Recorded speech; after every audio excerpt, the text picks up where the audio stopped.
नमस्कार। सावित्रीबाई फुले शिक्षण प्रसारक मंडल संचालित रेणुका हाईस्कूल में मैं अध्यापिका श्रीमती सुवर्णा अशोक गव्हाने। आज हम देखेंगे कक्षा 7वीं का हिंदी का लेक्चर 13। हमारे टॉपिक का नाम है बेटी युग। जो आज हम कविता देखने वाले हैं उस कविता का नाम है बेटी युग। बेटी युग इसके कवि हैं आनंद विश्वास। इनका जन्म हुआ है जुलाई 1949 को शिकोहाबाद में, उत्तर प्रदेश में। इनकी रचनाएं हैं मिटने वाली रात नहीं, पर कटी पाखी, देवम, गर्मा गर्म थपेड़े, लू के, बहादुर बेटी। और परिचय है इनका। आनंद विश्वास जी अंधविश्वास और मुश्किलों के ताप से पिघलते जीवन के प्रति विद्रोही स्वर रखने वाले कवि हैं। प्रस्तुत कविता के माध्यम से कवि ने बेटियों की शिक्षा महत्व के साथ साथ उनकी आत्मनिर्भरता प्रगति को प्रतिपादित किया है। कविता का परिचय देखेंगे। इस कवि श्री आनंद विश्वास हमें बता रहे हैं कि हम बेटियों को पढ़ाएंगे, उन्हें समुचित शिक्षा देंगे तो उनमें आत्मविश्वास बढ़ेगा, बेटियां आत्मनिर्भर होगी, वे देश की प्रगति में बढ़ चढ़कर भाग ले सकेगी। चलो कविता देखेंगे। बेटी युग। नानी वाली कथा कहानी अब भी जग में लगे सुहानी, बेटी युग के नए दौर की आओ लिख ले नई कहानी। बेटी युग में बेटा बेटी सभी पढ़ेंगे सभी बढ़ेंगे, फौला दिले नेक इरादे खुद अपना इतिहास गढ़ेंगे। देश पढ़ेगा दौड़ेगी अब तरुण जवानी, नानी वाली कथा कहानी अब भी जग में लगे सुहानी। बेटा शिक्षित आधी शिक्षा, दोनों शिक्षित पूरी शिक्षा, हमने सोचा मनन करो तुम, सोचो समझो करो समीक्षा। सारा जग शिक्षामय करना हमने सोचा, मन में ठानी, नानी वाली कथा कहानी अब भी जग में लगे सुहानी। अब कोई ना अनपढ़ होगा, सबके हाथों पुस्तक होगी, ज्ञान गंगा की पावन धारा सबके आंगन तक पहुँचेगी।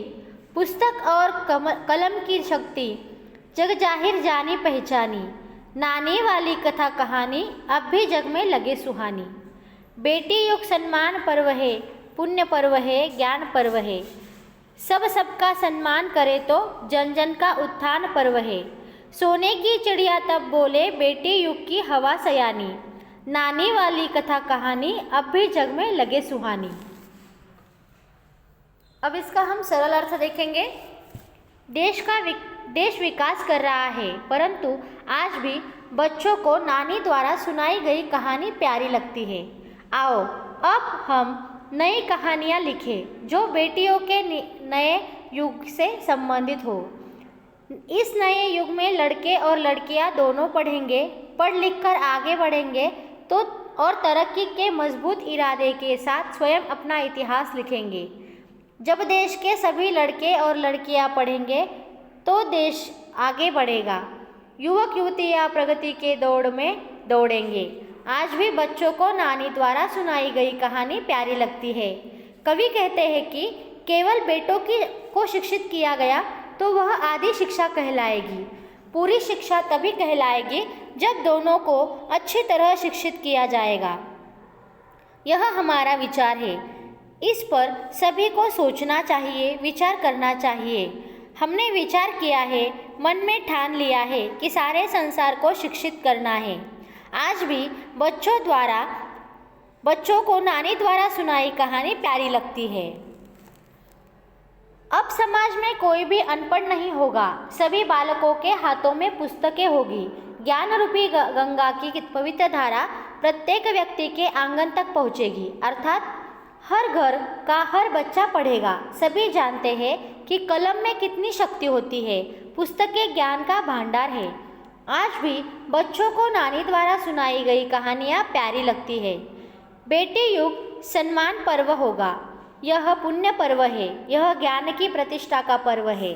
जब सभी पढ़ लिख जाएंगे तो एक दूसरे का सम्मान करेंगे, तभी जन जन का उत्थान होगा। प्राचीन काल में भारत सोने की चिड़िया कहलाता था, अब फिर बेटी युग की हवाओं में यह गूंजेगा। कि भारत सोने की चिड़िया है।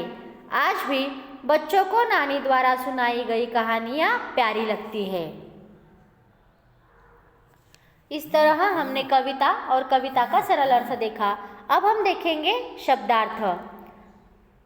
सुहानी, सुंदर, दौर, काल, समय, फौलादी यानी मजबूत, नेक, भला, अच्छा, इरादा, संकल्प, तरुण, युवा, मनन, सोचना, ठानना, पक्का करना, पावन, पवित्र, कलम, लेखनी, सम्मान, आदर, उत्थान यानी प्रगति, पर्व यानी त्यौहार, सयानी यानी समझदार, समीक्षा यानी परीक्षण।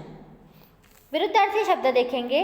बेटा, बेटी, अशिक्षित, शिक्षित, अज्ञान, ज्ञान, पुराने, नए, अधूरी, पूरी, अपमान, सम्मान, वृद्ध, तरुण, अपावन, पावन, पतन, उत्थान।